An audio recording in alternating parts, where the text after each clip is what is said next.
Hello everyone, welcome to this session. Our chapter is Mapwork, and we're still discussing various subtopics related to this chapter. So, find a previous video, we saw how you can find the areas of various irregular features in the map. So, today let's move on to the other part. We'll be discussing about the location of position in map. So, in this session, we'll see how you can locate the various positions of various objects, features, etc. In the map. So let's dive into it.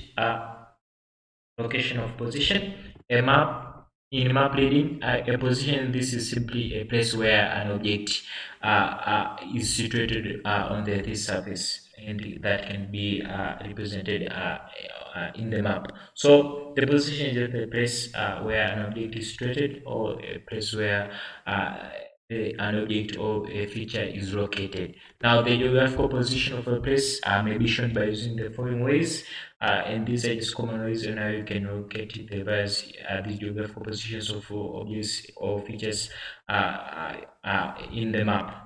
So the first one is using the place names. So you can use the place names to locate these positions. Then the other is compass bearing. There is latitude and longitude.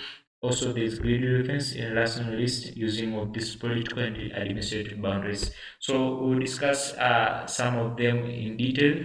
So let's move on to them. Starting with the first one, use of place names. So names of places on the map maybe yes used to locate the position of an area or place. So using the place names is it's given names of such given places. For example, the name of the given city on the map, it just way on how you can locate that given map. So finding the name of that given maybe city will just help you to locate that city on the map. So looking for that name, you get the location of that place in the map. So that's the first way on how you can locate the location, how you can locate the position. The other way is compass bearing. So many years ago, it was discovered that a magnetized piece of iron or needle, if hung or allowed to swing freely, will always point to the same direction. Now, this direction is what we call the north. Now, it is from the north direction that we measure other directions that the east, west, and the south. So specifically, here we're talking about the compass. Now, a compass, this is an instrument that is used to measure the directions from the north. So, north as the reference directions helps to measure the other directions, the east, the west, and the south. Now, it consists of the free swing magnetizing needle, which points to the north, and the south magnetic poles. So, that's what a compass is composed of. And here is just the diagram of this, the compass, and the various parts are labeled. So this just it illustrates how the compass how it looks like. So here just various parts of it: the ruler, the rotating, graduated dial, the declination scale, magnetized needle, liquefied housing, this base plate, meridian lines, orienting arrow, index line, magnifying lens, and also lastly the direction of the travel arrow. So this is how specifically how a compass might look like. So the compass can be used to show the directions in the following ways. Here are just ways on how you can use the compass just to show the direction. The first way is the north direction. The north direction may be shown by using the following: the geographical, or just also known as the true north, the magnetic north, and the grid north.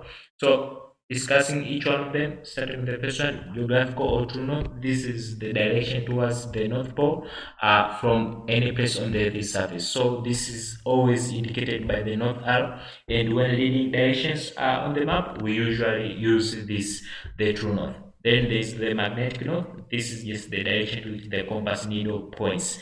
Now, the magnetic north, this is just some distance from the true north, and it also varies accordingly from year to year in relation just to the true north. So, magnetic and the geographical, the true north, they are always related to one another. Then the grid north, this is just the direction towards the north in those maps drawn to grid system. So those maps that use the grid system will always prefer to use the grid north that is there just at the direction towards the north in those given maps.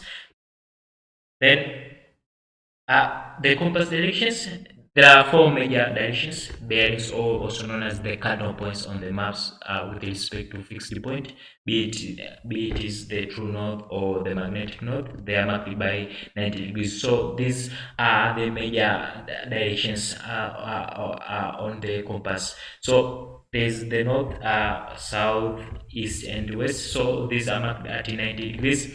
Then after that, there are so these four main cardinal points can be further subdivided into 8 points of 45 degrees. As you can see, after dividing the main four cardinal points at 45 degrees, you get the other in between these points. So there are such as this northwest, northeast, southeast, southwest, and so these are just the other subdivided points resulted from the four cardinal points. Then, if you divide much further, so 8 points of a compass can be further subdivided into 16 points of 22.5 degrees, as you can see them here. Moving on, bearings of a compass. Compass bearings simply shows the direction of a point with respect to another point measured clockwise. So bearing always measures clockwise from 0 degrees to 360 degrees. So bearing is expressed in degrees, which are just further subdivided into minutes and seconds. So that's all about the concept of the bearings of the compass.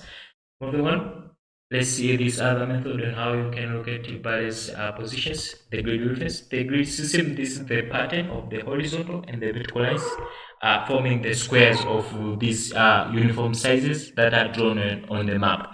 Now the grid system is just numbered east and north and is referred in terms of the eastings and the northings. So as you can see, this is just a simple illustration of how the grid system how it looks like using the eastings. The eastings are these ones and the northings are the vertical ones. So the grid depends. The grid lines are not lines of latitude or longitude simply, but they are just drawn to a definite distance apart, which varies according to the scale of the map and the unit of the measurement used in the map. Now, the reading the grid system is what we refer to as the grid reference, and is always given in six-figure number. Now, using grid reference, here the procedures, the full grid reference is given in six-figure number, as I have said.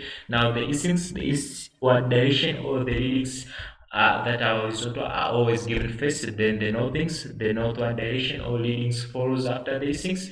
For example, if eastings 351, then the northing can be like 4 to 1. Now the full grid reference will also be starting the eastings, then the northings. So 351, 4 to 1. So that's the leading out of the this grid reference. Now when a place or a point when a point just falls on the main grid lines or bisected by the grid line, add just 0 to each leading. For example, maybe point A place is bisected at eastings that is equals to 35 and northings that is equal to 40. So simply the grid reference for a point will be 35, 0, 4, 0, 0. Now, when a place or point falls in the middle of a grid square, a grid square is subdivided into 10 equal squares or tenth. Now the grid readings or direction is given to the nearest tenth. So that's how you can use the grid reference.